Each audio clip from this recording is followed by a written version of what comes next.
কিন্তু মাদাপুরের সুন্নি মুসলমান ওরা হুজুরের মুরিদান এরা কে স্টপ করে পারেনি। কিন্তু যে দেশে পীর নাই, কোন পীরকে ভালো করে মানে না, সেই দেশে যে দেখেন 12 রকমের কথা শুন। তো কবরবাসী বলছে হুজুর আমরা যা ভুল করেছি, আমরা মুসা নবীর উম্মতান, আপনি হচ্ছে রহমতুল্লাহ আলামিন হুজুর, আপনার কদম মুবারক যেন আমাদের কবর উপর দিয়ে গুজরেছে, আপনি আমাদেরকে আল্লাহর কাছে ফরিয়াদ করে মাপ চেয়ে দেন, মাফ করে দেন। তো রাসূলুল্লাহ সাহেব বলেন আখাজাল জারিদ, খেজুরের ডাল নিয়ে এসো। খেজুরের ডাল আনা এলো, পাক্কা সারা কিসরা তাই নেই, খেজুরের ডালটাকে ফেড়ে দিলেন। সুম্মা রাকাদা আলা কাবরাইনে, দুইটা কবর উপর গেড়ে দিলেন। ওলাম ইউআযাবা হাত্তা ইয়াইবাসা, যতদিন খেজুরের ডাল শুকিয়ে না যাবে তোদের কবরে আযাব আর আসবে না। কবরবাসী বুঝতে পারলো যে 2 দিন 3 দিন যে আরব দেশে গরম হাওয়া শুকিয়ে যাবে, হুজুর দোয়া করে দেন হাত তুলে, কিয়ামত পর্যন্ত যেন আমাদের কবর আযাব মাফ হয়ে যায়। রাসূলুল্লাহ সাল্লাল্লাহু আলাইহি হাত তুলে দোয়া করলেন, যা লাম ইউআযাবা আবাদা, আর কোনদিনই তোদের কবর আযাব হবে না। আপনি বুঝতে পারলেন কি নবী কবর আযাব মাফও করাইতে পারে, রুজিও দিতে পারে, সমস্ত কিছুর মালিক মুখতার আল্লাহ আমার নবীকে করে দিয়েছে। চাইতে নবীর কাছে হবে। হযরতে কাতাদা রাদিয়াল্লাহু তাআলা জঙ্গে বদর প্রান্তরে তীর ধনুকের যুদ্ধ ছিল, তীর তরবারির যুদ্ধ। একটা তীর এসে হযরতে কাতাদা রাদিয়াল্লাহু তাআলা চোখে লেগে গেল। চোখটা এত জোরে লাগা লেগেছে, জোরে চোখটা একদম তার খাল থেকে ঝুলে গিয়েছে। একটা চোখে লাগলে কত কষ্ট হয়, একটা চোখে একটা যদি ছোট মিহি চুল থাকে তো আপনারা বুঝিয়েছেন অসুবিধা হয়। তো যুদ্ধ পর্যন্ত অমত অবস্থায় যে যুদ্ধ করলেন, জঙ্গে বদর জয়লাভ হয়ে গেল। আর যুদ্ধ সমাপ্ত হওয়ার পর কাতাদা রাসূলুল্লাহ সাল্লাল্লাহু আলাইহি ওয়াসাল্লাম দরবারে এসেছেন, কিরকম আছো? হুজুর ভালো আছে, কিন্তু চোখে তীর লেগে গিয়েছে, তাতে কষ্ট পাচ্ছি খুব। আমার রহমতুল্লাহ আলামিন রাসূলুল্লাহ সাল্লাল্লাহু আলাইহি ওয়াসাল্লাম ওই চোখটা ঢিলাটাকে বুঝেছেন তার চোখের ভিতরে সেট করে দিয়ে নিজের মুখে লালা লাগিয়ে দিলেন। কাতাদা রাদিয়াল্লাহু তাআলা আনহু 1 মাস পর জিজ্ঞাসা করা হয়েছিল কোন চোখটায় তীর লেগেছিল। কাতাদা 2 চোখ হাত দিয়ে বলতেছে ভুলে গিয়েছে কোন চোখটায় লেগেছিল। অর্থাৎ এমন সেট যে রাসূলুল্লাহ সাল্লাল্লাহু আলাইহি ওয়াসাল্লাম যেটা বসিয়ে দিয়েছেন ওই আজ্ঞাটা থেকে বেশি রোশনি এটা দিয়ে দিতেছিল। তাহলে রাসূলুল্লাহ সাল্লাল্লাহু আলাইহি ওয়াসাল্লামকে চাহা জায়েজ, রাসূলুল্লাহ তলব করা জায়েজ, যে বলবে না জায়েজ ওর পিছনে নামাজ পড়া হারাম, ওকে মসজিদে উঠতে দেওয়া হারাম। এটা আপনি জেনে নেন।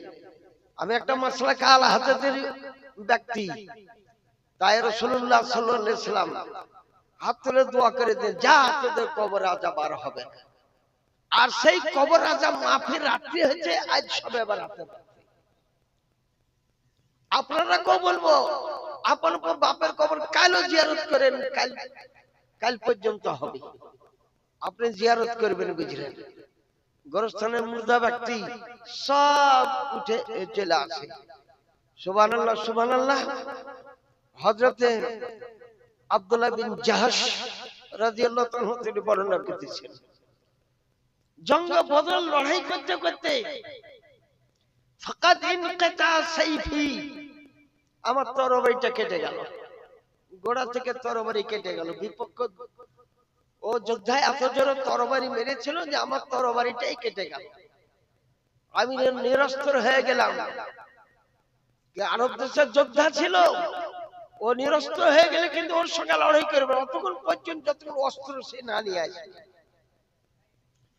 দৌড়ে রাসূলুল্লাহর কাছে আসলেন, ইয়া রাসূলুল্লাহ সাল্লাল্লাহু আলাইহি ওয়াসাল্লাম ফাকাদ ইনকিতা সাইফি, আমার তরবারিটা কেটে গিয়েছে। রাসূলুল্লাহ সাল্লাল্লাহু আলাইহি ওয়াসাল্লাম বলেন হাযা আসিবু মিনান নাখলে, এই যে খেজুরের ডালটা দেখতেছো, খেজুরের ডালটাকে নিয়ে এসো। আগালটাকে ভেঙে দিয়ে পাতাগুলা ছুঁচিয়ে দিলেন, বলে খুঁজ হাজা, ধরো ওই খেজুরের ডালটা। বলে হাজা আসিবু মিনান নাখল, এটা যে খেজুরের ডাল, খেজুরের ডাল নিয়ে তরবারি মোকাবেলায় যুদ্ধ করা যায় না। সুম্মা আর রাসূলুল্লাহ সাল্লাল্লাহু আলাইহি ওয়াসাল্লাম, তারপর রাসূলুল্লাহ সাল্লাল্লাহু আলাইহি ওয়াসাল্লাম তিনি কাল্লাবাহা, খেজুরের ডালটাকে ঘুরিয়ে দিলেন। খোঁজ হাজা, ধরো। ফাখাযতু ফাইজা হুয়া সাইফুন, আমি ধরলাম তার সঙ্গে সঙ্গে 3 হাতের তরবারি হয়ে গেল। তার নবীকে যে হাকিকাতকে পাল্টানো ওয়ালা, মাহিয়াতকে পাল্টানো ওয়ালা, আজ পর্যন্ত কোন বৈজ্ঞানিক কাঠকে মাটি করতে পারবে না, মাটিকে কাঠ করতে পারবে না। হাকিকাত আশিয়াকে পাল্টাবার ক্ষমতা নাই। আজ পর্যন্ত কোন বৈজ্ঞানিক 1 গ্রাম মাটি তৈরি করতে পারেনি, 1 গ্রাম লোহা তৈরি করতে পারেনি। একা হাকিকাত আশিয়া বলে আসল জিনিস 1 গ্রাম তৈরি করতে পারেন, এটাকে ওটাকে নিয়ে অন্য জিনিস তৈরি করে, সেটা আলাদা কথা, সেটা আলাদা। কিন্তু হাকিকাতুল আশিয়াকে বুঝেছেন, তৈরি করতে পারেন। আমার রাসূলুল্লাহ সাল্লাল্লাহু আলাইহি ওয়াসাল্লাম খেজুরের ডালকে লোহাতে পরিণত করে দিলেন, তরবারিতে পরিণত করে দিলেন। যোদ্ধার সঙ্গে যুদ্ধ করে কতল করে আমার রাসূলুল্লাহ দরবারে এনে হাজির করে দিলেন। তরবারি কিন্তু আর কাঠ হয়ে গেল না, ও তরবারি তরবারি হয়েই থাকলো, তরবারি হয়েই থাকলো। ওই তরবারিটা সাহাবাই কেরামগণ যখন খলিফাতুল মুসলিমিন হিসাবে বসলেন, তরবারিটা আপন সামনে রাখতেন। এটা ওই তরবারি যে একটা খেজুরের ডাল ছিল। এই জন্য আমার রাসূলুল্লাহ সরওয়ারে দু আলম সাল্লাল্লাহু আলাইহি ওয়াসাল্লাম নবী নিজে শবে বরাত পালন করেছেন। হাদিসের রাবি আয়েশা সিদ্দিকা রাদিয়াল্লাহু তাআলা শবে বরাতের রাত্রিতে হুজুর জান্নাতুল বাকিয়া জিয়ারত করতে গিয়েছিলেন।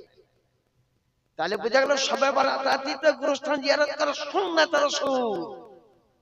এই ওয়াকিয়াটা তো আপনারা অনেকেই শুনেছেন, আমার ওলামায়ে কেরামগণ শুনেছেন। আমাদের মৌলভী সাহেব আরেকটা ওয়াকিয়া শোনাতেছিলেন, সঠিক রওয়ায়াত শোনাতেছিলেন। একজন বিশ্ববিখ্যাত কসাই, গরু জবাই করা কসাই, আর কাজ ছিল গরু জবাই করে বটতলাতে বিক্রি করতে, করে গোশত, আর যদি 1 কুইন্টাল গোশত হতো তো বুঝেছেন 1.5 কুইন্টাল করে, এত দাড়ি মারা মারতে বুঝছেন। কোন ছেলে যদি কিছু বলতো তো বলতো যে তোর বাপ কিছু বলতে পারে না, তুই আমাকে এখানেই করতেছিস, ভাগ এখান থেকে। তো মুসা কালিমুল্লাহ একদিন জিজ্ঞাসা করলেন, আল্লাহ জান্নাতুল ফেরদাউস আমার সঙ্গে কে থাকবে, কে জান্নাতে যাবে? আল্লাহ রাব্বুল আলামিন বলেন, মুসা নবী তোমার সঙ্গে জান্নাতে একটা কসাই যাবে। ওই কসাইটা যে পাপী কসাইয়ের কথা আপনার সঙ্গে আছে, কসাই যাবে জান্নাতে। বলে দুনিয়ার লোক থাকলে কসাই যাবে জান্নাতে? তো কসাইকে দেখাইছো গা মিশরের বাজারে বটতলাতে গোশত বিক্রি করতে। তো মুসা কালিমুল্লাহ আইছিলেন, দেখছেন ঠিক কসাই একদম ধন্দুল লুটকে বসে আছে, চোখ গেল একদম কালো কইরা কইরা একদম লাল, গায়ে জামা নাই, কিছু নাই। তো সব ভোর থেকে দেখলেন মুসা কালিমুল্লাহ। আর কসাই যাওয়ার টাইমে আর একটা নেকি ছিল, কি একটা নেকিতে জান্নাত যাবে, কি একটা নেকি ছিল, গোশত বিক্রি করার পর সারা দিনকার পাপ হতো, তাই সামনে যে কোনো লোক একটা পেত, সেই লোকটাকে জিয়াফত দিয়ে বাড়িতে খাওয়াইতে, আল্লাহকে বলতো যে সারাদিন পাপ করেছি, এই লোকটাকে খাওয়াবার লেগে, খাওয়াবার জন্য আমাকে মাফ দিয়া। তো সেদিন কে ছিলেন? মুসা কালিমুল্লাহ। গোশত বিক্রি করে দেখছে একজন পয়গম্বর, তো চিনে না যে এটা মুসা পয়গম্বর, আপনার দাওয়াত থাকবে।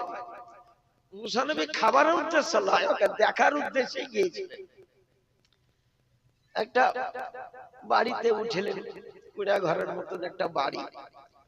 তো গোশত বাঁচিয়ে নিয়েছে 2 কেজি, যাওয়ার সময় 2 কেজি 1 কেজি করে গোস্ত বাঁচিয়ে নিত আর বেবিকে রান্না করতে বললো আর সর্বপ্রথম ওরা আপন মাকে আগে খাওয়াইতো তারপর ছেলেপিলাকে খাওয়াইতো তো মার কাছে খাবার নিয়ে গেল ওর মা খাবার খাওয়ার পর দোয়া করে হে আল্লাহ আমার কসাই বেটা পাপী বেটা তুমি মওত দিও না অতদিন পর্যন্ত যতদিন বনি ইসরাইলের হযরত মুসা কালিমুল্লাহর সঙ্গে এর মোলাকাত না হয় একটা নবীর সঙ্গে যতদিন মোলাকাত না হবে আমার বেটার মৃত্যু দিও না লেখা আছে মায়ের দোয়া তীর ছাড়লে যেমন তীর ঘুরে আসে না তো মার দোয়া আল্লাহর দরবারে কবুল হয়ে যায় তাই মার পার তলে জান্নাত বাপের পার তলে জান্নাত এখন বাপকে গালি দিছে অন্যায় কথা বলতেছে কথা শুনছে না তো বেটারাকে কি বলবো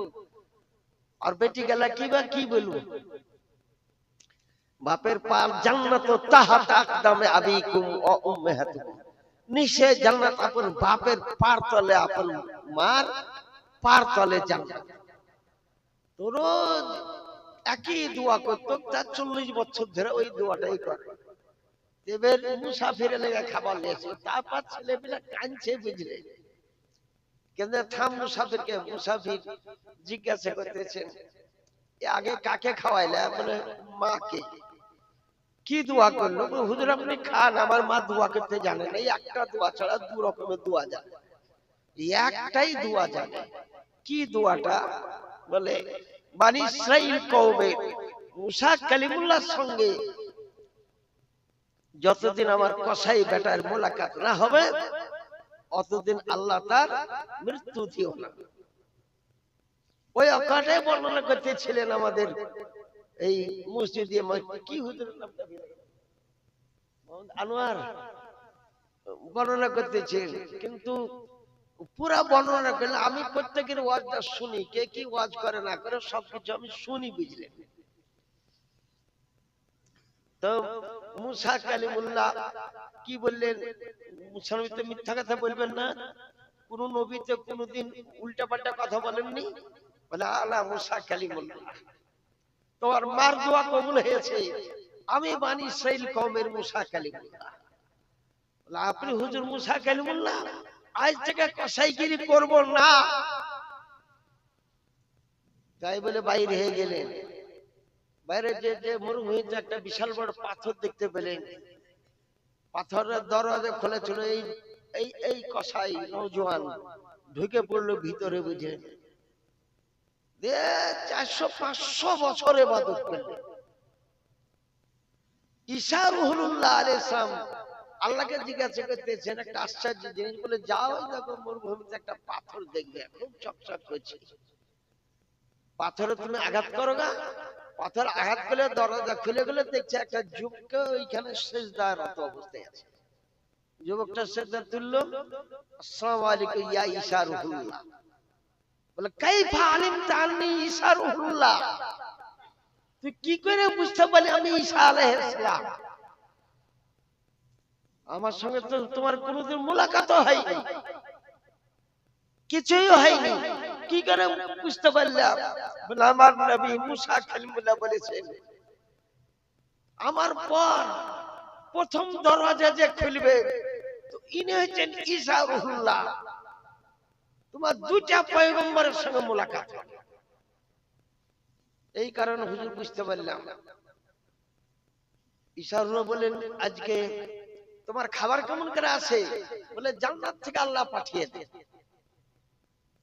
পানি বলা ওই জান্নাত থেকে চলে আসে পানি কিছুরই অসুবিধা নাই আমার কোনো কিছুর অসুবিধা হয় না 500 বছর ধরে ইবাদত কেন করতেছো বলে হাদিস শরীফে আছে লাইলাতুল বারাত কাকে বলে শবে বারাতের রাত্রি কাকে বলে বলে আজকেই শবে বারাতের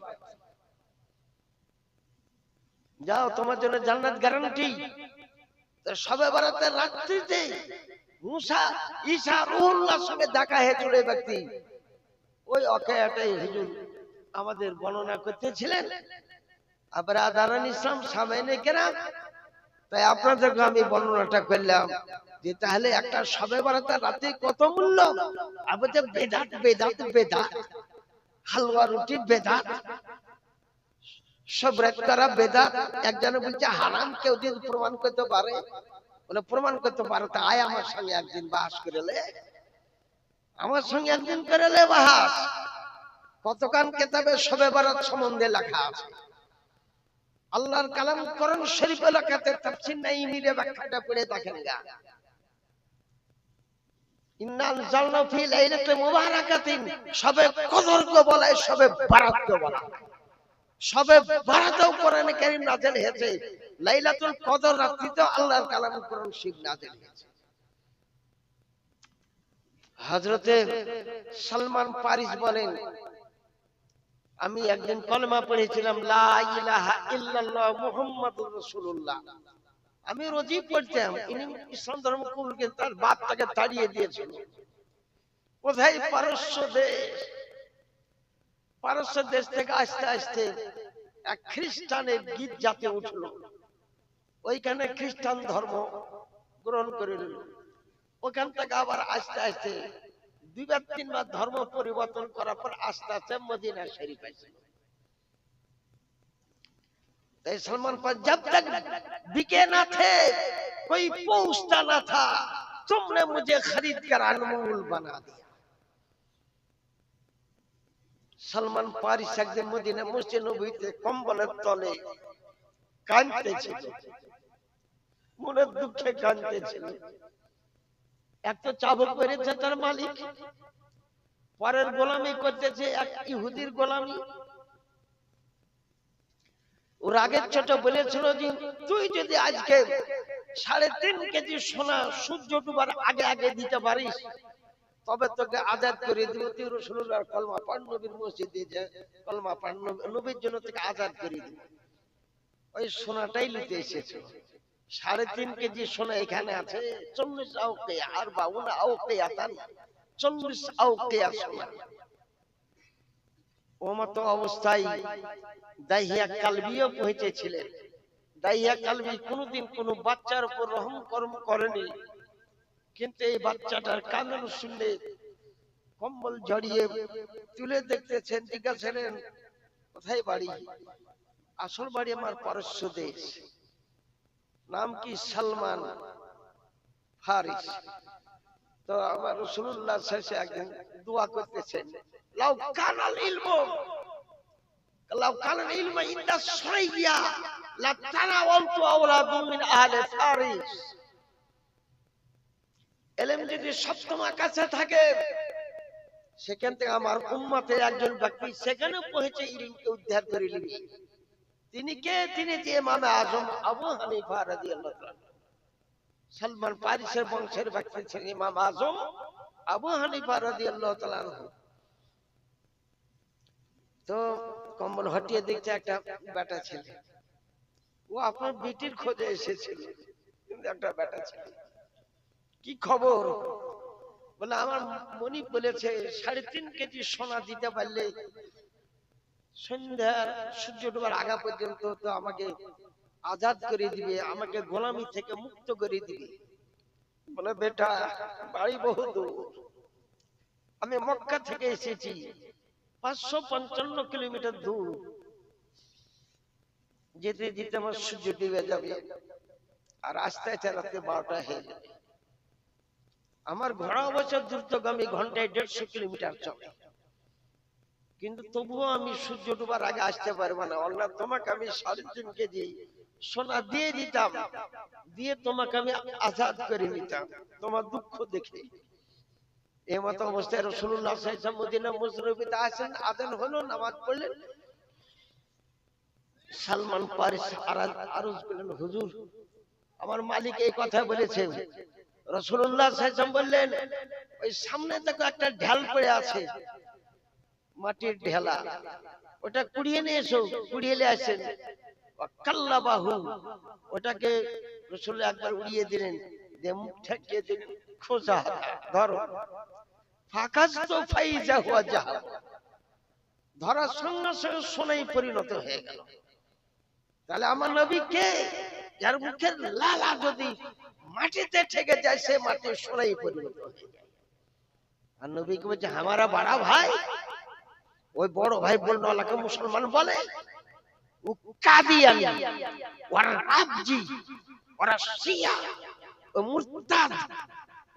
ওই মুরতাদের সঙ্গে আমাদের কোনো ই নেই। যা হোক, হুজুর হাজিহি লাইসা বিআরবাইনা আওকিয়াতান, এটা তো 40 আওকিয়া সোনা হবে না। যাও তুই জানলে ওজন করোগা, যাও। স্বর্ণকারের দোকানে আই বলে দিলেন 3.5 কেজির বাটখারা চাপাও। বলে কেমন করে 3.5? মিসুল বাইদা, এটা যে ডিমের সমান। বলে 3.5 কেজি বাটখারা চাপাও। সারা বিশ্বের সর্বশ্রেষ্ঠ ব্যক্তি যিনি আমাদের নবী হযরত মুহাম্মদ রাসূলুল্লাহ সাল্লাল্লাহু আলাইহি ওয়াসাল্লাম বলেছেন, এটা 3.5 কেজি থেকে বেশি হবে। আসমান জমিন ইনকিলাব হতে পারে, রাসূলুল্লাহর কথা পরিবর্তন হবে না।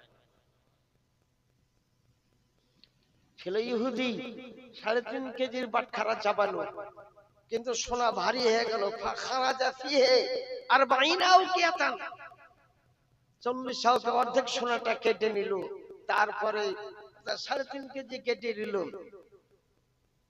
বাকিয়া মাতান নবী সাল্লাল্লাহু আলাইহি ওয়াসাল্লাম, অতটাই বেঁচে গেল যত রাসূলুল্লাহ দান করেছেন।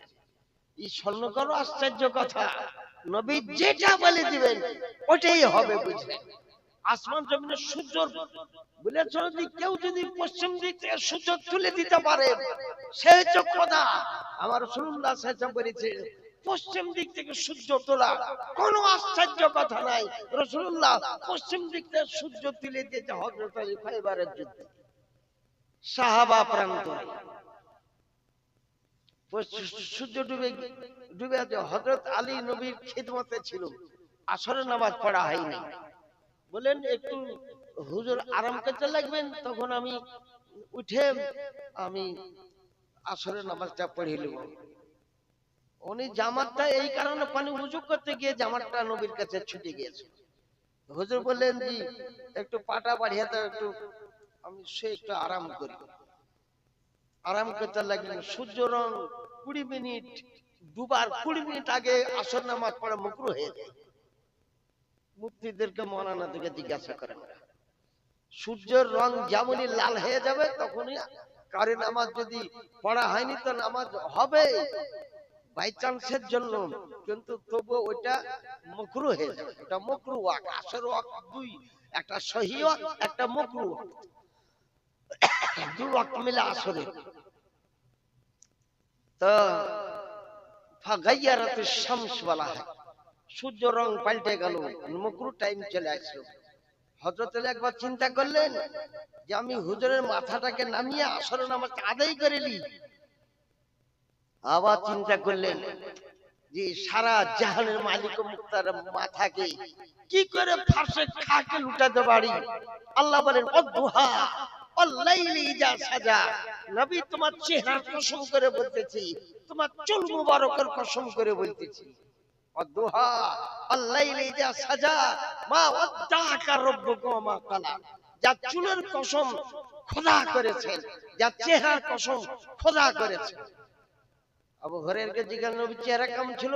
লা শামসু তাজরি বিওয়াজহিন নবী সাল্লাল্লাহু আলাইহি ওয়াসাল্লাম, নবীর চেহারাতে সূর্য উঠতো, সূর্য ডুবতো। জাবের বিন সুমরা বলেন ফাকান্নামা হুয়া আফদালু মিন বদরিস সামা, পূর্ণিমার চতুর্দিকে চাঁদ অপেক্ষা রাসূলুল্লাহর চেহারা বেশি উজ্জ্বল।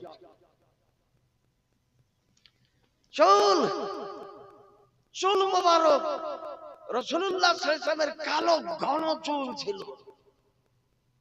যার কসম স্বয়ং খোদা করেছে। হুজুর আপনার চুল মোবারক যখন আপনার চেহারার উপর আসে তা আমাকে দেখতে আরো সুন্দর লাগে। অদ্দুহা আল-লাইলি ইযা সাজা,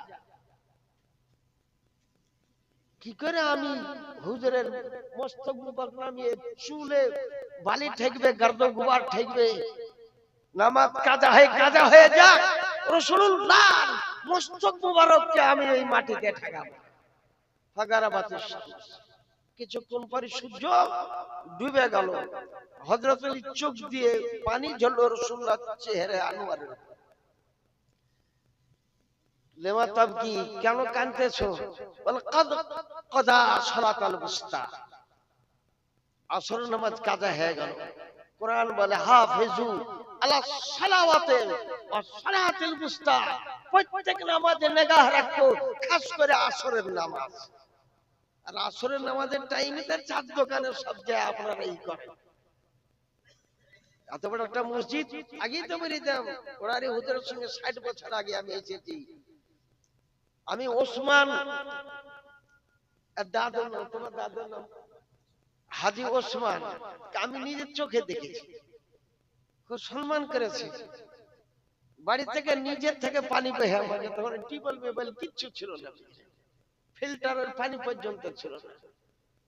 আমার ওরারে হুজুর আসতেন, তাই হাজী ওসমান তখনও জানতো যে হাজী ওসমান যে কতদিন আগে যে হজ করে আসলো, তো ওই জানে।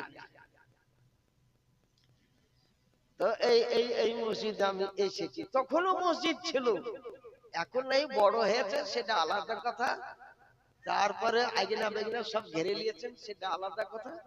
তখনও আমি এতদিন আগে এসেছি, তখন ধনিরামপুরে কোনো মসজিদই ছিল না, এগুলা কোনো মসজিদ ছিল না।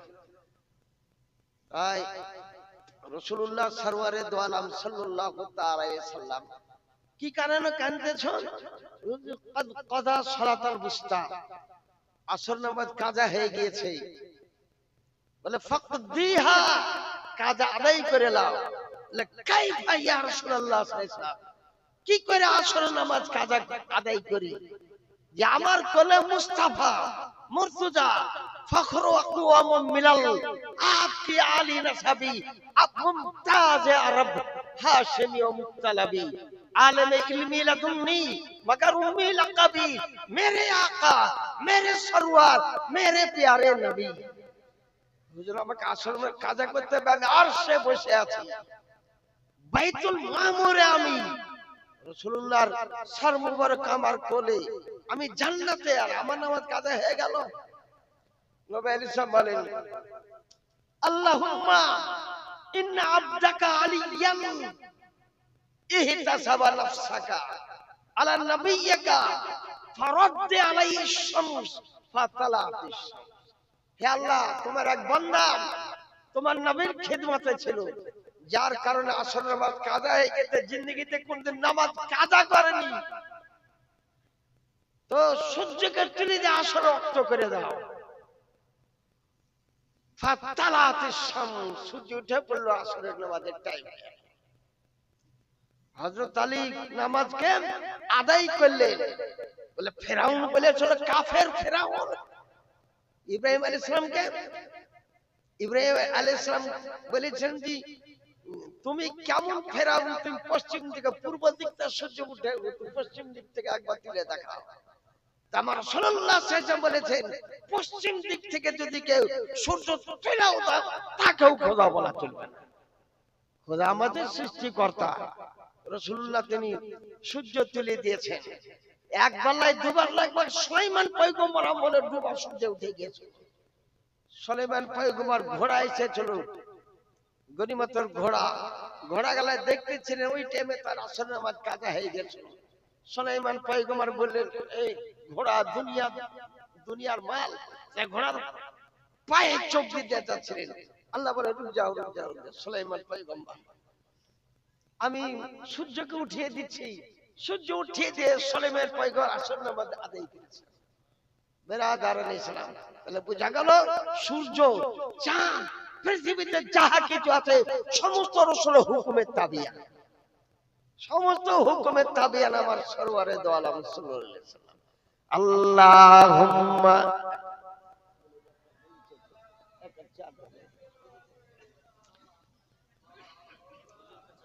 মুহাম্মাদ আলা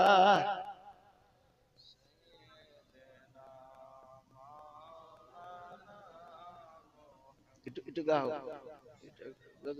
গাও নেই, চাটা খাই।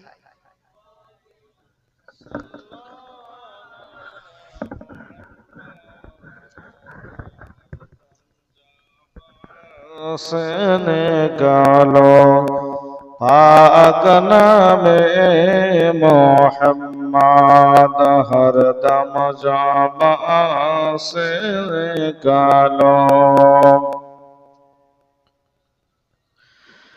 হৃদয়ের মাঝে একটাই বাসনা যাব মরা সোনার মদিনা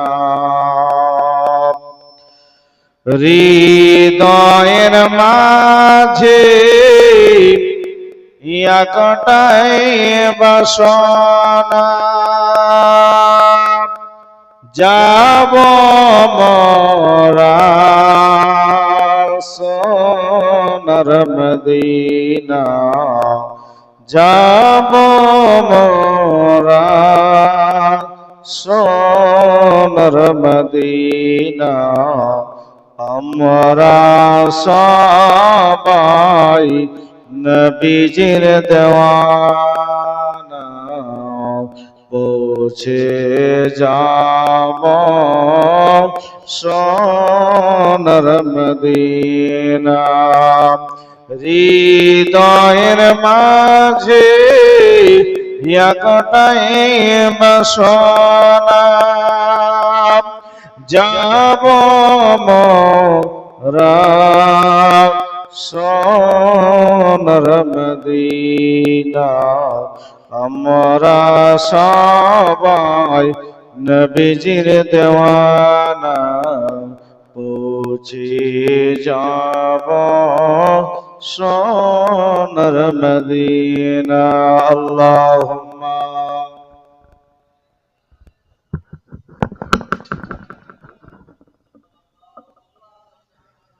মোহাম্মদ চা দেয়া দাও সবকে চা দেয়া দাও চা খেয়ে নিচ্ছে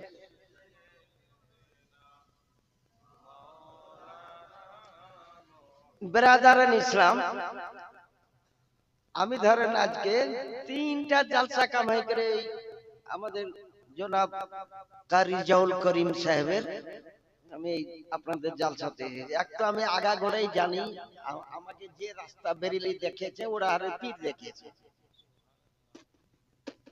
কোন পীরে আমাকে সুন্নি জামাতে পরিচয় দিতে পারেনি একটাই পীরে দিয়েছেন তিনি ওরার শাহ আলিমউদ্দিন রহমতুল্লাহ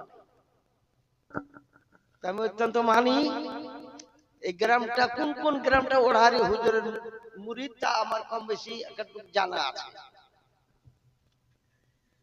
উনি সুন্নি জামাতের জন্য নিজেই বেরেলি শরীফ দিয়েছে ওড়ারি হুজুর বেরেলি সর্বপ্রথম মুর্শিদাবাদ ডিস্ট্রিক্টে যদি কেউ বেরেলি যায় তো 2টা মৌলবি আমরা গিয়েছি একটা হচ্ছে নব মুসলিম আব্দুল বারী সোনাডাঙ্গায় বাড়ি উনি ইন্তেকাল করে গিয়েছেন 2-3 বছর আগে আর আমি বুঝেন ওরারি হুজুরে এক খলিফা এক মুরিদ এক খলিফা ইসলাম আহমদ নাম সেই ইসলাম আহমদ সে আমার কোন টাকা নেই পয়সা নেই একটা ইউনিভার্সিটিতে আমি ভর্তি হতে যাচ্ছি আমার টাকা পয়সা সেরকম কিছুই ছিল ওরারি হুজুরের ওই বুঝেছেন খলিফা ইসলাম আহমদ সাহেব উনি টিকিট মিকিট সমস্ত কিছু নিয়ে আমাকে সঙ্গে করে নিয়ে গিয়েছেন উনি রমজান শরীফের প্রথম রোজাতে আমি চলে গিয়েছিলাম কারণ ওই রোজাতে না গেলে চান্স পাওয়া যাবে না মঞ্জার ইসলাম একটা ভারতবর্ষের মধ্যে সবথেকে শ্রেষ্ঠ মাদ্রাসা মঞ্জার ইসলাম আল জামিয়াতুল আর আশরাফিয়া কি বেরেলির মাদ্রাসা কাছে আশরাফিয়া কিছুই নয় বেরেলির মাদ্রাসা জামিয়াতুল রাজা যদি দেখেন তারপরে বুঝতাম 5 তলা বিল্ডিং এক মাথা থেকে আরেক মাথা দেখতে পাওয়া যায় এত বড় বিল্ডিং বেজেছে মসজিদটা করেছে একটা গুম্বদের তলে বুঝিয়েছেন হাজার হাজার ব্যক্তি নামাজ পড়ে গেটটা যে কত উঁচু করেছেন তার কোন ঠিকই নাই আর পাল্লা করতে চাইছে বেরেলির সঙ্গে তাজুস শরিয়ার সঙ্গে উনি গেলেন উনি স্বয়ং মুফতি আজম হিন্দকে দেখেছেন ওরারি হুজুর সালিমউদ্দিন রহমতুল্লাহ আলাইহি ওখানে কয়েকদিন ছিলেন তারপরে এসে ঘোষণা করলেন সুন্নি জামাতে পড়তে হইতে বেরেলি মাসে পড়তে হবে এই কারণে সর্বপ্রথম এরিয়া থেকে আমরা দুজন ব্যক্তি, একটা না আব্দুল বারি সোনাতলা আর আমি নঈমুদ্দিন রেজভী, বুঝলেন, আমরা বেরেলি শরী ইউনিভার্সিটিতে আমাকে ভর্তি করা। আমি ওখানে তাখাসুস করলাম, মুফতি লাইন পড়লাম, কেরাত লাইন পড়লাম, হাফেজ লাইনে পড়তে ছিলাম, কিন্তু এই 12 পারা হিফজ করার পর আমি আর মৌলভী লাইনে ভর্তি হয়ে গিয়েছিলাম। তাই সেখান থেকে আসলাম। তাই আপনাদেরকে আমি আরজ করি, আবেদন করি, এই মুক্তি লয় মিশকাত পড়ে কে মৌলভী, কে তিরমিজি পড়ে মৌলভী হয়েছে আর বলে মুক্তি অমুক মুক্তি সমক, একটা ফতোয়ার সমাধান দিতে পারে না। এইখানে একটা কবরস্থান আছে, একটা মসজিদ ছিল আগে, বুঝেছেন, তার ডাইরেক্ট ফতোয়া আমি এনেছি, কিছুক্ষণের মধ্যে আপনাকে পড়ে আমি শুনিয়ে দেবো। এটা কার ফতোয়া? 14 মুজাদ্দিদ আজম আলা হযরত ইমাম আহমদ রাজা খান বেরলভীর ফতোয়া, যার ফতোয়া রাজাবি এখন 30 খণ্ডে, বুঝেন, 40 কেজি ওজন। এই দেখুন আলা হযরত ইমাম আহমদ রাজা খান বেরলভী রাদিয়াল্লাহু তাআলা লিখিত কিতাব। এটা 12 খণ্ডেরটা মধ্যে নিয়ে এসেছি, ওটা আপনাকে আমি পড়ে শোনাবো। যে এই মীমাংসাটা গ্রামের লোক আপনারও অনেকে আছেন, আপনারা ভালো করে শুনে নেবেন। তার উপর কেউ যদি চ্যালেঞ্জ করে তো আমি নঈমুদ্দিন রেজভী রাজি আছি। মসজিদ কোনদিন বিক্রি হবে না, মসজিদ কোনদিন আবিজাতে ধ্বংস করা চলবে না। লায়া বিও ওয়ালা ইয়াশতারি, কেউ খরিদ করতে পারবে না, বিক্রিও হবে না। আল্লাহর ঘর মসজিদ, যেটুকু খান মসজিদ, তাতে যদি কোনো ওসিয়তনামা থাকে আর ওই মসজিদে যদি নামাজ না হয়, তাহলে মসজিদকে দখল করে নিতে পারবে, ওটাও কিতাবে লেখা আছে। কিন্তু মসজিদে যদি নামাজ হয় তো কিয়ামত পর্যন্ত মসজিদ, ও জায়গাকে ওসমান হাজির বংশের কোন ব্যক্তি দখল করতে পারবে না। ওসিয়তনামাতে লেখা আছে যে এর থেকে কোন একটা ভালো জায়গা আমি দিয়ে দিচ্ছি, আমার কবরটা এখানে দিও।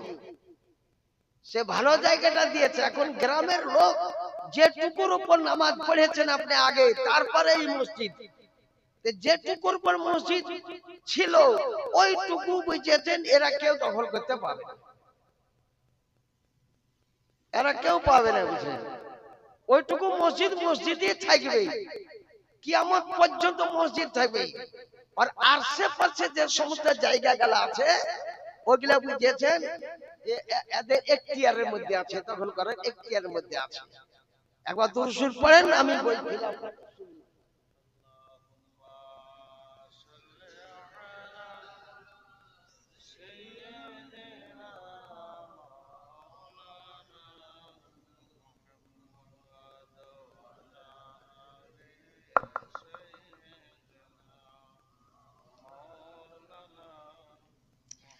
আর এক কথা, কোন মসজিদে ব্যক্তি কোন কবরকে ভাঙতে পাবে, কবর ভাঙা হয়েছে হারাম, কবর ভাঙাও হলো হারাম। আর যাদের কবর আছে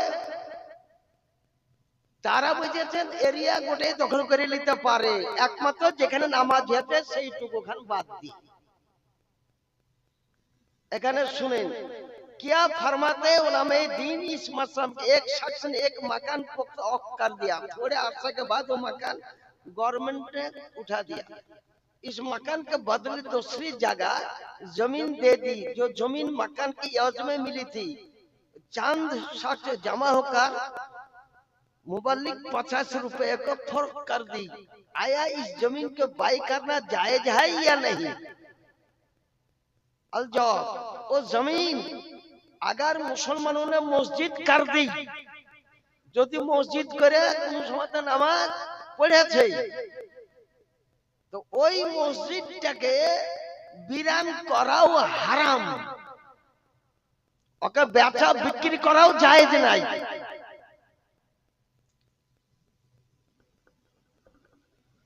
उसे बेचना जायज नहीं। अगर हनु जाबी मस्जिद ना की थी, নামাজ পড়ে চলে মসজিদ করেনি এখনো, আর ওই যে জায়গাটা কথা বলছে ওটা মুনাসিব জায়গাও নয়, ওর পরিবর্তে কোন মুনাসিব জায়গা যদি দিয়ে দেয় মুসলমানকে, যে তোমরা এই মুনাসিব মানে ভালো জায়গা দিয়ে দিলে এই জায়গায় মসজিদ করে লাও, मुनासिब जगह बनाना चाहते तो हर्ज नहीं, তাহলে আর কোনো হর্জ। এক কথাতেই উত্তর দিয়ে দিয়েছেন ইমাম আহমদ রাজা খান বেরলভী রাদিয়াল্লাহু তাআলা। তাই আমি ওই ওসমান হাজির বংশের সমস্ত লোককে বলবো, যে জায়গাটাতে মসজিদটা ছিল সেই জায়গাতে আপনি কবরও দিতে পাবেন না, সেই জায়গাতে পেশাব পায়খানাও কিছু করতে পারবেন না, ওখানে আবার বক্তব্য করতে পাবে না। বরং দশের লোকের উচিত হবে জায়গাটাকে হেফাজত করা, কারণ আপনার একটা মসজিদ হয়ে গিয়েছে, আপনার হয়ে গিয়েছে, তাহলে ওই মসজিদের জায়গা আমরা কোন মুফতি মাওলানা বলবো না যে ওকে একদম দখল করে নাও। তাই ওয়ারিসানকে বলবো যে মসজিদের যেটা আগে মসজিদ ছিল, শুনেছি যে কিছুদিন নামাজ পড়েছে, ওটা মসজিদের জমিন যে পরিমাণ এরিয়া পর্যন্ত ছিল ওই এরিয়া 10 আপনি দখল করে নিতে পারেন, মসজিদের লোক আপনারা দখল করে নিতে পারেন, কিন্তু আশেপাশে যে জায়গাগুলো হবে ওগুলা আর দখল করতে আপনি পাবেন না। এটাই ফতোয়ার মধ্যে আছে, আর মেলায় বিস্তারিত বিবরণ অতদূর শর্টে আমি কেবল শর্টে আপনাকে বর্ণনা করে দিলাম। এটা ফতোয়া রাজাবিয়া ৩য় খণ্ড 592 পৃষ্ঠায় লেখা আছে। মাটি দেওয়া চলবে, কবর দেওয়া চলবে, কেবল মসজিদটা, বুঝতে পারলে কি না, মসজিদ খান কিন্তু দখল করতে পাওয়া না। কি বলছো বলো তোমরা? এখন মসজিদ যেখানটা আগে মসজিদ ছিল ওখানে কিছুদিন নামাজ হয়েছে, সেই কারণে ও কিয়ামত পর্যন্ত মসজিদ হয়ে গেছে। হ্যাঁ, তো ওই জায়গা বাদে বাকি অন্য জায়গায় মাটি এরা দিতে পারে, এতে কোনো আপত্তি নেই, এতে কোনো আপত্তি নাই। হ্যাঁ ঠিক হলো, ছাড়লে তো যদি এখন 10 লোকে ও যেখান থেকে মসজিদটা ঘেরে তো আপত্তি আছে? কি বলছেন বলেন? আপত্তি নাই তো? হ্যাঁ, তা তো আমি দেখাইছিলাম 2টা জায়গায়, ওর পরিবর্তে আরেকটা জায়গা দিয়েছে, ওর পরিবর্তে আরেকটা জায়গা দিয়েছে। তা আপনি এটাকেও হেফাজত করেন, ওটাকেও হেফাজত করেন, কটা মসজিদ করতে পারবেন করেন না। এইটা তো আছে একও বন্ধ করা হারাম আছে, একও অচল করা। যদি আর মুসল্লি কমে যায় ওই মসজিদ তৈরি করতে গিয়ে, তাহলে আবার পাপের দায়ে পড়বে। এ ফতোয়া বুঝলেন ই করেছে, আরো 6 খণ্ডে আরো লেখা আছে, আরো বিস্তারিত হয়েছে, একটা মেলা কটাই ফতোয়ার মধ্যে আছে।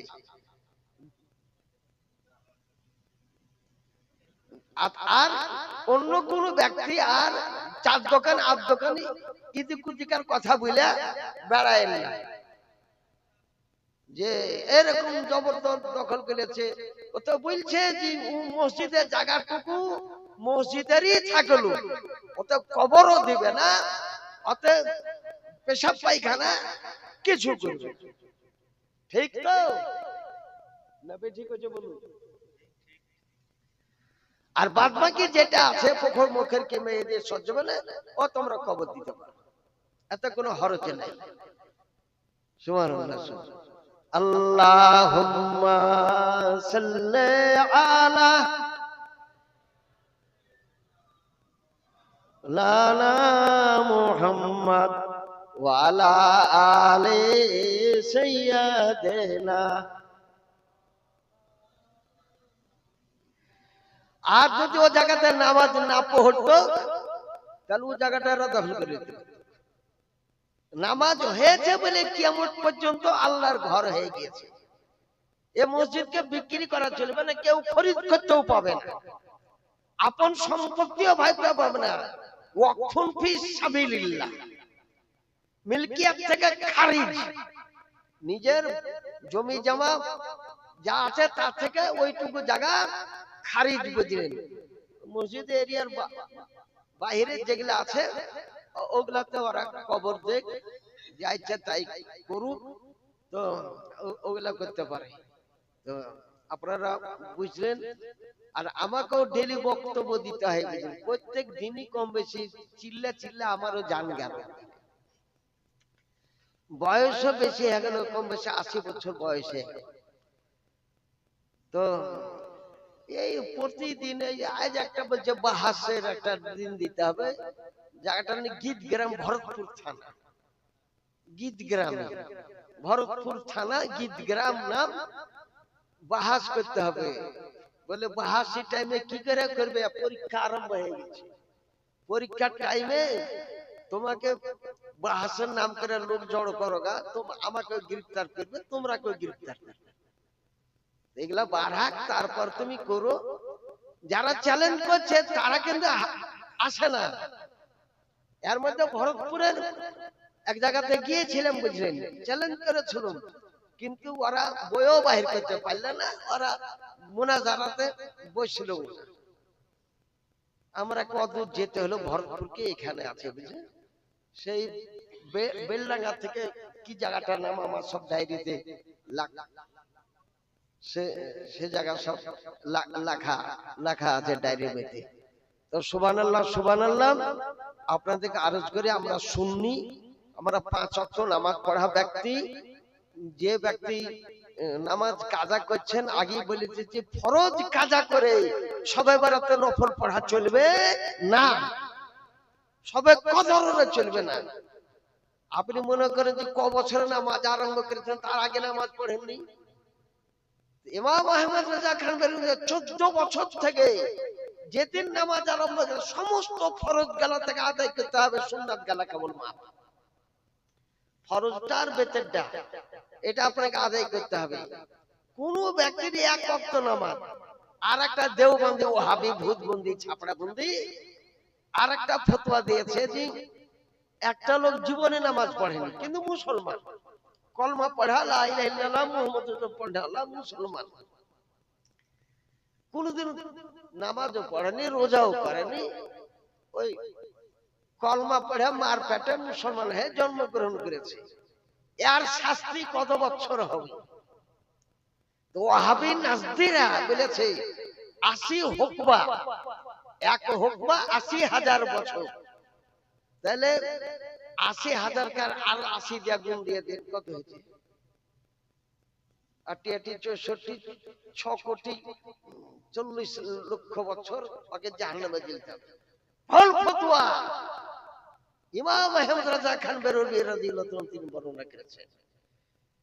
দুনিয়ার বয়স হলো 7,000 বছর, দুনিয়ার বয়স হলো 7,000 বছর। তো এই দুনিয়াতে যদি প্রথম আদমের বেটা হয় তত তো 7,000 বছরই হবে। 7,000 বছরকার নামাজ কাজা হয়েছে, 7,000 বছরকার রোজা কাজা হয়েছে, কাল কিয়ামতের প্রান্তরে ওকে 7,000 বছরই জেল খাটবে। এটা 14 মুজাদ্দিদ আজম করতেছে। তারপরে আল্লাহ আবার যদি মনে করে যে যাক মেলা দিন খাটায় লোকে মাফ করে তাও দিতে পারে, কিন্তু 7,000 বছরের বেশি কোন লোককে বুঝে জাহান্নামে রাখবেন না। দুনিয়ার বয়স 7,000, কিন্তু বৈজ্ঞানিকরা বুঝে, বৈজ্ঞানিকদের টাকার মধ্যে 14 আনাই ভুল বলে।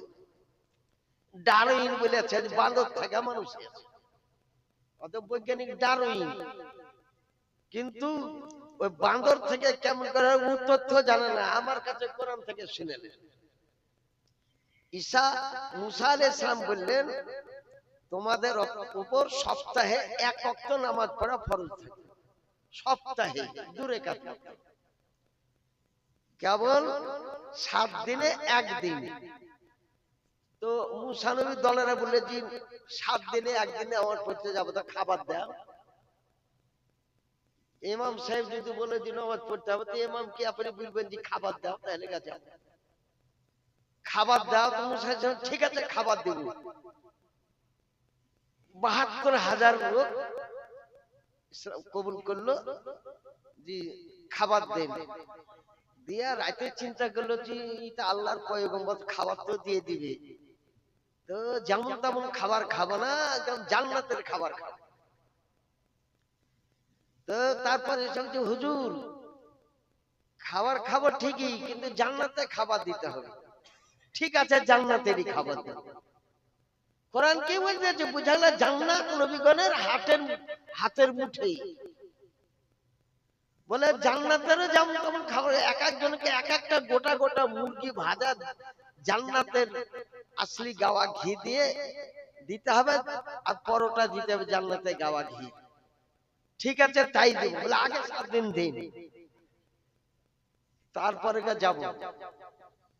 তো মুসা আলাইহিস সালাম বলেন ঠিক আছে, কিন্তু খাবারকে বাসি করে, ভোরের খাবার রাত্রিতে খেও না, রাতেই খাবার ভোরে খেও না। বলে দুবার করে খাবার দিবে। বলে হ্যাঁ দুবার করে দিব, ভোরের খাবার সন্ধ্যে খেলে। এরা চিন্তা করে দেখলাম আমরা যে বদমাইশ, তো ভোরের তো খাবার আসলো, কে জানি রাত্রিতে যদি না আসে, তো ভোরের খাবারটা রাত্রির লেগে থুয়ে দিল, রাত্রির খাবারটা ভোরের এই বাসিতে বাসি 7 দিন চলে।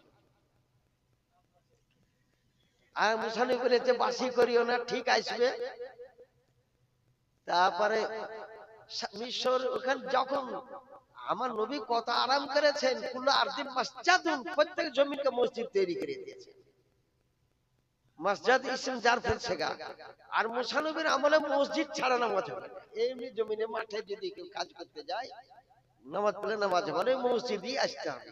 এটা মুসা নবীর আমল ছিল। আমার নবী বলেছেন যেখানে যাবার সেখানে নামাজ পড়ে নাও। আমি সমস্ত জমিনকে কুলাদিন মসজিদ, কুল্লু আরদিন মসজিদান ওয়া তাহুরা, আমি সমস্ত জমিনকে পাক করে দিলাম।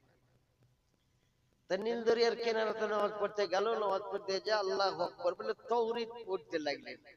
তো দূরে কাতিতে নামাজ পড়তে রেডি ইমাম সাহেব বড় সূরাটাই ধরে। তো মুসাকে একটু বড় সূরা ধরলো, তো মাছে আবাইল মারছিল, নীল দরিয়ার পাঁজরি ছিল। তো ঘুরে তাকিয়ে দেখলে যে তো মাছ তো পাওয়া যাবে, তো সরিয়ে গেল মাছ মারতে। যাক, মুসা কালিমা সালাম ফিরিয়ে দেখছেন যে ৭২,০০০ লোক মাছ মারতে নেমে গিয়েছে। তখন মুসা নবী হাত তুলে দোয়া করে ফাজাআলা মিনহুমুল কিরাদাতা ওয়াল খানাজির, হে আল্লাহ ৩৬,০০০ শুয়োর তৈরি করে দাও, ৩৬,০০০ বান্দর তৈরি করে দাও। ওই বান্দরের কথা ডারউইন বলেছে, লেখা যারা পড়া যারা বলে বৈজ্ঞানিক। আল্লাহ হাজরত কাছে তো কিছুই লাই। তারপরে শুয়োর গালা বাড়ি সাজাবে। তো বাড়ির লোকে বুঝছে আর বেটা রেখে যে তোর আব্বা নামাজ পড়ে আসছে, শুয়োর দেখলে পরে আমাকে বইবে, গালি দিবে, তো শুয়োর গালাকে মার। বাইরে হোটেল বাড়ি মারলো। ফামাতু কুল্লুহুম ফি সালাসাতি আইয়াম, তাফসীর জালালাইন। 3 দিনে ৩৬,০০০ শুয়োরকে মেরে শেষ করে দিল। আর বান্দর গালা গাছের ডালে এসে বুঝেছে গরু লড়াইতে ছিল, বলে তীর চালা, তোর আব্বা আসছে নামাজ পড়ে। তীর মেরে ওরাকে খতম করে দিল। মোট ৩৬,০০০ শুয়োর আর ৩৬,০০০ বান্দর 3 দিনে সবকে মেরে সাফা করে দিল। ডারউইনের ঘুম এখনো ভাঙেনি। ওই কথা। কিন্তু অথা থেকে কোনো মানুষের কোনো মানুষ বাজার থেকে সৃষ্টি হয়নি, আদম থেকে আদমই সৃষ্টি হয়েছে। ভুল ভাল মানেই কিছু ভুল ভাল বর্ণনা করে বেরাদার। একবার বললে যে এই পৃথিবীটাই ঘুরছে, পৃথিবী ঘুরছে সূর্যের চতুর্দিকে, ব্যাসার্ধে ঘুরছে, বুঝলে এরম করে ঘুরছে। আর সূর্য হচ্ছে স্থির, পৃথিবী ঘুরছে বুঝলে, সূর্য স্থির। সঙ্গে সঙ্গে 1400 মুজাদ্দিদে আজম ইমাম আহমদ রেজা খান বেরলভী ফৌজে মুবিন কিতাব লিখে দিলেন, বলেন পৃথিবী স্থির, জমিন স্থির, জমিন এবং আসমান স্থির, সূর্য ঘুরছে। আশ-শামসু তাজরি লিমুস্তাকাররিন লাহা যালিকা তাকদীরুল আজিজিল আলীম। সূর্য আপন কক্ষপথে চলতেছে, তারাগুলাও চলতেছে, চাঁদও চলতেছে, সমস্ত চমকে গেল। চাই নিউটনকে বলেন, গ্যালিলিওকে বলেন, আজ পর্যন্ত ইমাম আহমদ রেজা খান বেরলভীর ফৌজে মুবিন দ্বারা হারকাতে রদ্দে জমিন আর বুঝলেন রদ আজ পর্যন্ত কোন কিতাব বাহির করতে পারে। এলে 14 মসজিদে আজম ইমাম আহমদ রেজা খান বেরলভী। তাই আমি রেজাউল করিমকে এবং তার বাপকে এবং বংশ লোককে ধন্যবাদ জানাই যে আপনারা সবে বরাতে অন্তত পক্ষে মিলাদ ডেকে, আমি তো ভেবেছি লোক হবে না, তো দেখলাম যে লোক অনেকে আপনারা এসেছেন।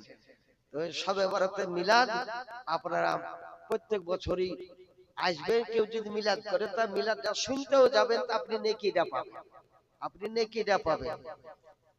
আর এক কথা হচ্ছে যে ওই হালুয়া রুটিটা প্রত্যেক বাড়িতে বিলে দিয়ে, নাহলে 1 কেজি চিনোরে হালুয়া রুটি যা পারবেন তাই করেন, এমন তো খাবারটা খেতেই হবে, বুঝলেন, খাবারটা খেতে হবে। কারণ এটা বুখারী শরীফের মধ্যে আছে, ওয়ানা আয়েশা রাদিয়াল্লাহু তাআলা আনহা قالت كان رسول الله صلى الله عليه وسلم يحب الحلوى والعسل رواه البخاري। খাবারের মধ্যে সবথেকে হালুয়াকে আর মধুকে হুজুর ইসলাম ভালোবাসতেন। তাই আমরা হালুয়া করে, আমরা হানাফি মাযহাবের ব্যক্তি, হালুয়াকে যতই ঠাট্টা করে তোর বাড়ি আলি গেলাকে থামগা, তোর বহিনকে থামগা, নাই জালিয়াবাগিতে দেখা কতটি লোক চলে এসেছে, রাঙ্গাপাড়া যত সব জায়গা লোক চলে আসে। এই দেশে লোক আলো, আমাদের দেশে কাশিয়াডাঙ্গাতে আরাম করে লালগাঁও পর্যন্ত প্রত্যেকটা গ্রামে যে হানাফি সব ভিজিট করে। আপনাদেরকে আরজ করব, আর বড় লোককে বলবো, আপনি যে হালাল রুটি করেন অন্তত গরিবের বাড়িতে পৌঁছে দিবেন, গরিবের বাড়ি আগ পৌঁছে দিন। দুরকম হালাল রুটি করেন না, একটা গরিবকে দেওয়ার জন্য আর একটা নিজে খাওয়ার জন্য। কোরআন শরীফে আছে লান তানালুল বিররা হাত্তা তুনফিকু মিম্মা তুহিব্বুন, যেটা তুমি নিজে পছন্দ করো সেটা দিবে। আরো বলে দিছি, যার বেটা বেটি পোতা পুতিন আছে, আপনি বাহিরকার লোককে খাইতে পারলেন না, বেটা পুতিন গালাকে সব বুঝে বাড়িতে ডাকেন, আর যা পারবেন তাই কিছু ভালো মন্দ খাইয়ে দেন। তা আপনি পাড়ার লোককে খাওয়ালে যেরকম নেকি, আপনার ছেলে পিলাকে খাওয়ালে ওটাই নেকি আছে। সুবহানাল্লাহ সুবহানাল্লাহ। রাত্রিও অনেক হলো, আমাকে ডেকেছিলাম, এসেছিলাম, বুঝলেন, তাই করলাম। কারণ আপনাদের একটা সুন্নি মাদ্রাসা আছে, সুন্নি একদম পাকা সুন্নি মাদ্রাসা। অন্যান্য মাদ্রাসাতে ঢোলমুলি আছে, একজনে বেরেলিতে পড়লো, বেরেলিতে আজম সাহেবের কাছে তাখাসুস করলো, দিয়ে চলে আসার পর দেখছে যে মিসবাই তার নিজের নামে পাগল মিসবাই লাগিয়ে দিয়েছে।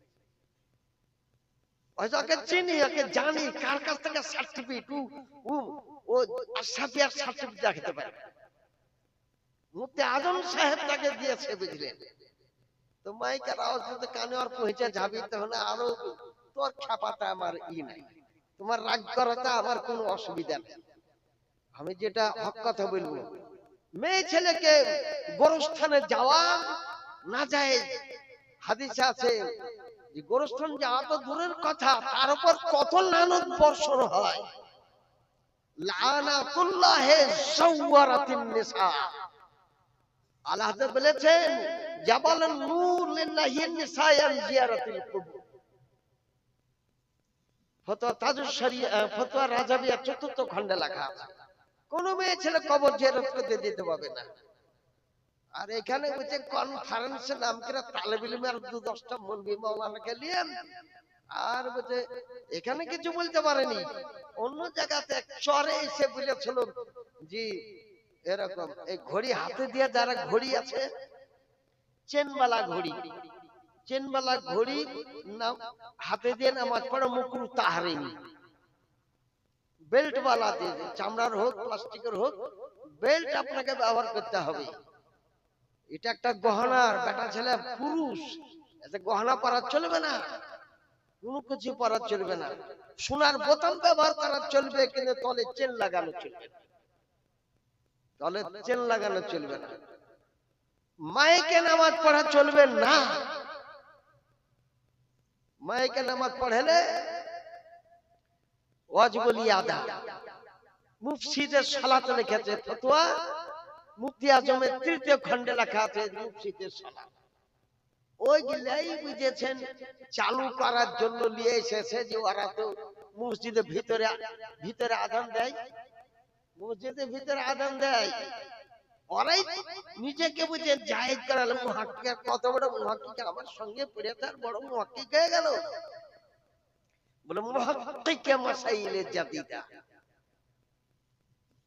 তাই আপনাকে আরজ করি যে কোন একটা ফতোয়া ফারাইজ হলে পরে কিতাব দেখে, আলা হযরতের কিতাব আছে, মুফতি আজম হিন্দের কিতাব আছে, ফতোয়া তাজুস শরী আছে, ইত্যাদি আছে, সেই সমস্ত কিতাবের উপর আমলটা আপনারা করবেন। বুঝলেন, বড় বড় কঠিন কঠিন মশলা হবে তখন ওটাকে সময় দিতে 8 দিন 10 দিন সময় দিতে হবে, তাহকিক করার পর বুঝেছেন, তারপরে ওইগুলা হবে। মসজিদে উন্নতি কল্পে যদি কোনো একটা জমিন দেয়, সে জমিনটা মনে করেন যে অচল জমি, ফসল পানি ভালো হয় না, কি করতে হবে? ওটা ওই জমিনটাকে বিক্রি করে দে, ভালো একটা জমিন কিনো কিংবা মসজিদে কাজে লাগে। ওয়াকফ সম্বন্ধে এরা ভালো করে জানে, ওয়াকফ কাকে বলে। কিতাব ওয়াকফ আছে ফতোয়া রাজাবিয়ার 6 খণ্ডে, ওয়াকফের সব ওয়াকফের বর্ণনা, পুরো ওয়াকফের বর্ণনা। সাঙ্গালাক জমিন, জঙ্গল জমিন, সব কঠিন জমিন, ওখানে কোনো উপায় নাই। সেখান থেকে যদি অন্য জায়গায় মসজিদ করে, ভালো জায়গায় হবে কিনা? বলে হবে, ফতোয়া রাজাবিয়াতে লেখা আছে, ওটাকে ঘিরে রেখে দাও। তোমার কবজা যখন বাইরে যায় তখন ঘিরে রেখে দাও। এই ফতোয়া গেলা তো সব জায়গাতে আছে। এই পর্যন্তই আজকের বক্তব্য সমাপ্ত করলাম। ওমা আলাইনা ইল্লাল বালাগ। এখন চাওয়াতে দুরূদ পাঠ করেন, আল্লাহুম্মা হাতে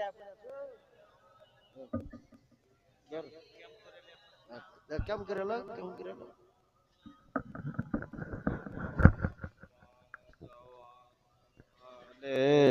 سيدنا مولانا محمد صلى على محمد صلوا على محمد हरदम ज़बान से निकालो पाक नामे मोहम्मद हरदम ज़बान से निकालो शफीअना मोहम्मद या नबी सलाम अलैका या रसूल सलाम अलैका या हबीब सलाम अलैका सलावतुल्लाह हबीबी या रसूल अल्लाह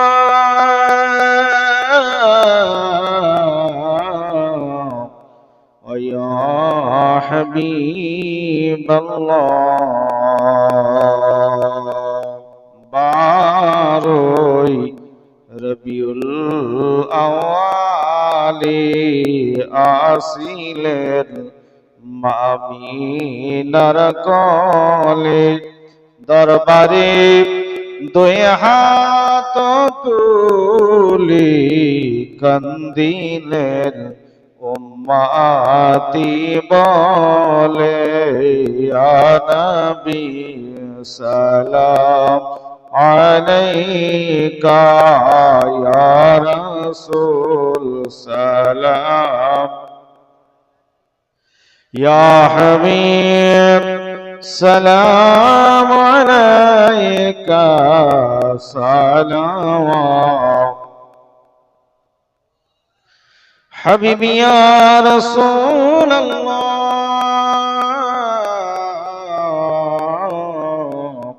व या हबीब अल्लाह होगा करम محبوب دور حضرتی اڑا ہری پر روزہ آپ کے منور گلشانی جنت عطا کر یا نبی سلام علیکہ یا رسول سلام علیکہ یا حبیب سلام علیکہ صلوات اللہ عليك الصلاة والسلام عليك يا رسول الله الصلاة والسلام عليك نبي الله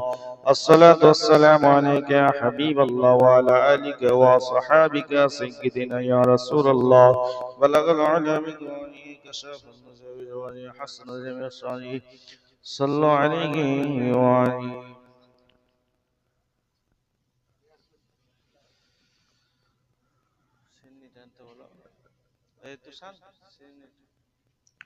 أعوذ بالله من الشيطان الرجيم بسم الله الرحمن الرحيم قل يا أيها الكافرون لا أعبد ما تعبدون ولا أنتم عابدون ما أعبد ولا أنا عابد ما عبدتم ولا أنتم عابدون ما أعبد لكم دينكم ولي دين بسم الله الرحمن الرحيم قل هو الله أحد الله الصمد لم يلد ولم يولد ولم يكن له كفوا أحد بسم الله الرحمن الرحيم قل هو الله أحد الله الصمد لم يلد ولم يولد ولم يكن له كفوا أحد بسم الله الرحمن الرحيم قل هو الله أحد الله الصمد لم يلد ولم يولد ولم يكن له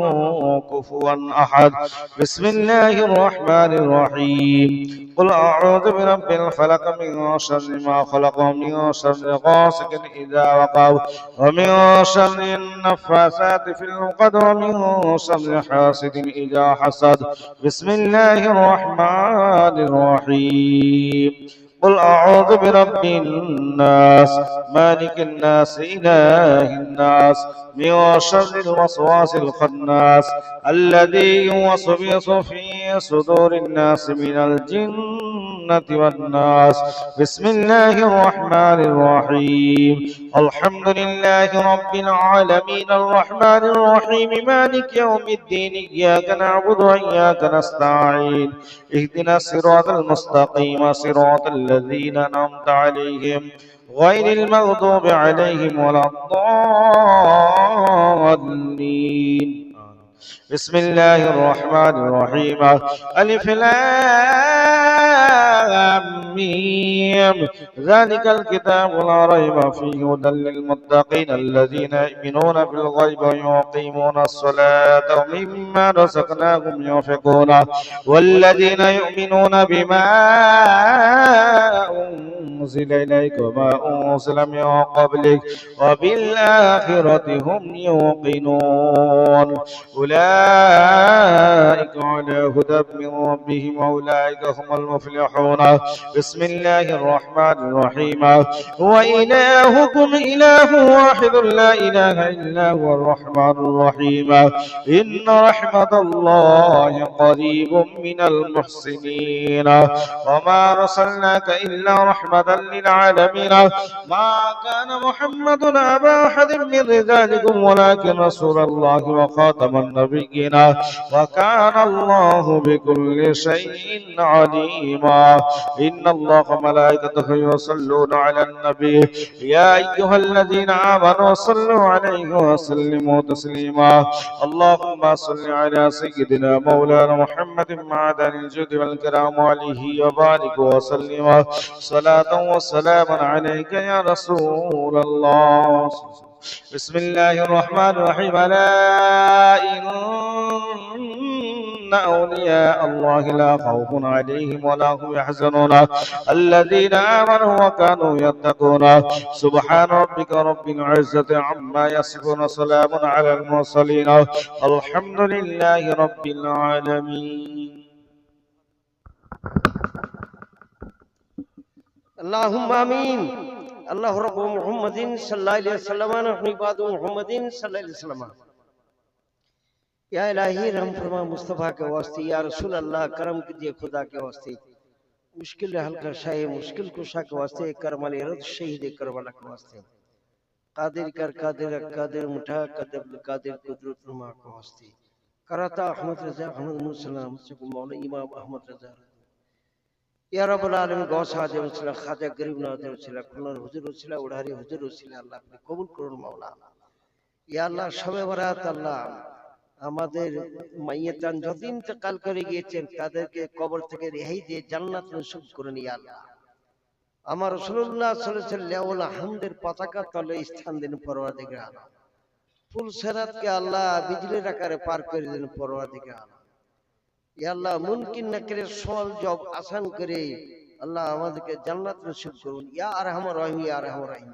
আমার রাসূলুল্লাহর ওসিলা আমার রাসূলুল্লাহর ওসিলা ইয়া আল্লাহ যে বাড়িতে আল্লাহ মিলাদুন নবী হলো আল্লাহ তুমি আল্লাহ রুজির মালিক আল্লাহ রুজিতে বরকত দাও রোজগারে বরকত দাও আপদ বিপদ বালা মুসিবত থেকে আল্লাহ আপনি রক্ষা করুন ফাতিহার সিন্নিকে আল্লাহ আপনি কবুল করুন মাওলা আমার গৌস আজমুল ইসলাম আর খাজা গরিব নওয়াজ আল্লাহ আপনি কবুল করুন মুফতি আজম হিন্দ রসিলা তাজুস শরীয়ত ছিল আল্লাহ আপনি কবুল করুন মাওলা ربنا تقبل منا انك انت السميع العليم وتب علينا انك انت التواب الرحيم হাজিরার মাহফিল যত ব্যক্তি এসেছেন তাদের পিতা মাতা ভাই বেরাদ আত্মীয় স্বজন এবং মায়েরা যত আছেন সকলেরই আত্মীয় স্বজনকে আল্লাহ শবে বরাতের রাতের আল্লাহ ফজিলতে আল্লাহ সবকে মাফ দেন এবং কবরে শান্তিতে রাখুন ইয়া আল্লাহ আমার রাসূলুল্লাহর উসিলা করে বলতেছি ইয়া রাসূলুল্লাহ উনজুর হালানা ইয়া রাসূলুল্লাহ ইসমা কালানা ইন্নানি বিবারে আমরি মুগরব কুজবি ইয়াদি সাইহিলনা আশকালানা ইয়া রাসূলুল্লাহ সাল্লাল্লাহু আলাইহি ওয়াসাল্লাম ইয়া গৌসুল আজম বাবানে বেসরো সমা মদদে কিবলে দি মদদে কাবা ইমামত সুবহান রাব্বিকা রব্বিল ইজ্জাতি আম্মা ইয়াসিফুন সালামুন আলাল মুরসালিন আলহামদুলিল্লাহি বাহাক্কা লা ইলাহা ইল্লাল্লাহু মুহাম্মাদুর রাসূলুল্লাহ